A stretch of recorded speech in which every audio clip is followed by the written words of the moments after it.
Star Trek. Star Trek. I'm putting that in the video. Do it! That's going to be in the beginning. Wait, do we have an intro?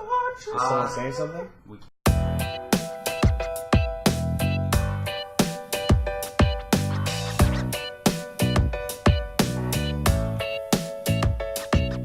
up, everybody? Welcome to Apocalypse Movies. My name is Jake Berlin. I am joined by Jacob Barley and Gio Ramos. What's up? And we are here to review Star Trek Beyond, the latest Star Trek entry directed by Justin Lin. Wow. Okay. And, you know, he takes on the franchise after J.J. Abrams kind of catapulted it into what it is now, a new Beyond series, pun intended. The Enterprise crew returns. A few new additions here and there. Idris Elba becomes the villain this time. So we're going to jump right into it. Got some positives. Jacob, why don't you start us off? What were some positives of Star Trek Beyond? Man, the positives are just this whole entire cast returning and their chemistry together. I think that's what carries all three of these films. And for you guys know, but most people don't, that I only watched the first two movies earlier this year. Yeah. Mm-hmm. I watched them about 6 months ago, and I was texting you guys the whole night, like, oh my goodness, this movie's amazing. Especially the first one. The first one is damn near perfect to me as far as a Star Trek movie goes. And I've become a fan of Star Trek through these new movies. And this movie continues that. The comedy, the action, the fast-paced. That's what I love about these movies. Yeah. The fast-paced. The movie keeps going. It never takes a break. And it just keeps on moving and moving and moving. For me, Bones and Spock were a huge highlight for me. I loved seeing them together for most of the movie. Yeah. And just, I love how fun Captain Kirk is. Like, I never watched the old Star Trek shows or the old Star Trek movies. I don't know how William Shatner was. I don't know if he was as fun as Chris Pine is, but every time I see him in these movies, he's just fun. Like, I want him to be my captain. The villain was surprisingly strong because at first when I was watching the movie, I was like, man, this is a throwaway villain. Like, even 75% through the movie. But by the end of the film, they saved the villain, and I actually ended up thinking that he was a very strong villain. And that makes it 3 for 3 for me as far as villains in the Star Trek movies. I thought each villain in each movie was very strong. And it's weird because, like, you see, like, the Marvel movies struggle to create a strong villain, but in my opinion, in all three of these movies, the villain was strong. Just the overall plot and the scope of things was great, and I think it wrapped up nicely, and I love how they left it open for another movie. So overall, I really enjoyed Star Trek Beyond. I was beyond excited watching it. Had to throw that in there, didn't you? I did there. Yeah. Gio, what do you think, man? What do you think of Star Trek Beyond? Man, I went in with probably the least expectations as far as Out of us three because the marketing has been kind of up and down. But man, I gotta tell you, I really like this movie. There's a lot of action in it. Justin Lin, who's responsible for revitalizing the Fast and Furious franchise, he comes in and he adds his own style to it. Who's the chick? Sofia Boutella. She's from really Kingsman, right? Yeah. She was really good too. She plays Jayla. A real standout in this movie, and so was Bones, Carl Urban, who's a very, very under. I think he's my favorite character in these new movies. Honestly, Bones. Yeah, a lot of comedy. Chris Pine brings it again. So does who plays Spock? It's Zachary Quinto. He brings it as well. And I gotta tell you, I really liked Idris Elba as a villain.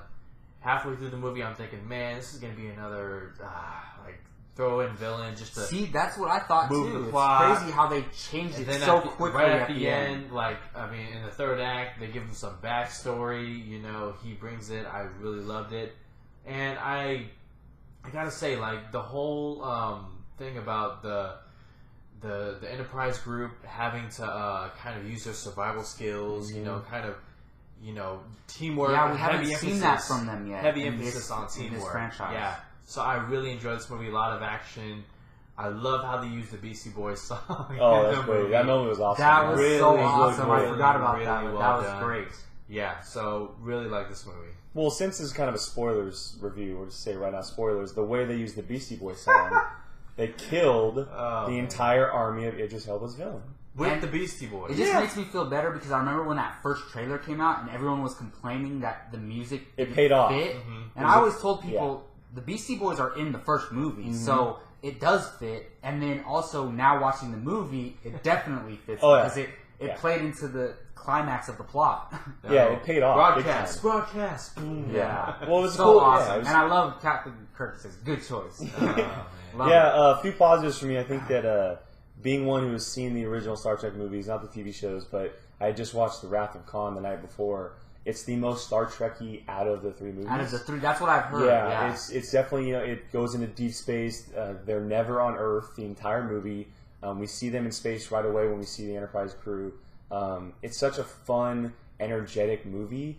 Nothing against J.J. Abrams' movies. Like, they had a very serious tone to them. This one is very fun and alive, and there were so many good moments, character moments like Jacob had mentioned. Carl Urban and Zachary Quinto as Spock and Bones, fantastic. And it's a great payback because in the original movies, those two are really close.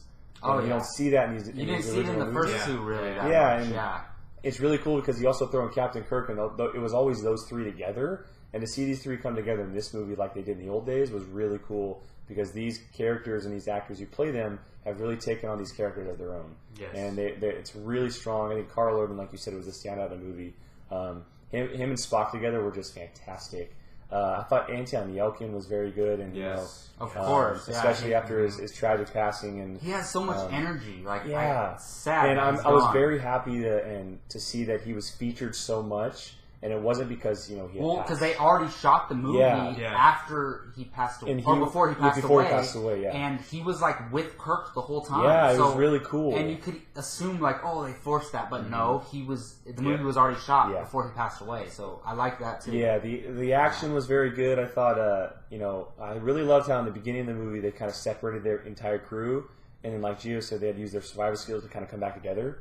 And you saw John Cho's Sulu with the group, and you saw Zoe Saldana Zahura with the group, and you saw Kirk and Yelkin's character off on their own. You saw Jayla with Scotty, and it was really cool how they kind of just came back together, and then you saw him just battle out with Idris Elba and his army. And but yeah, those are all the positives we got here, and we're gonna jump right into the negatives because not all films are perfect. So Jacob, I'm gonna start back with you, man. What are some of the negatives you have to Star Trek Beyond?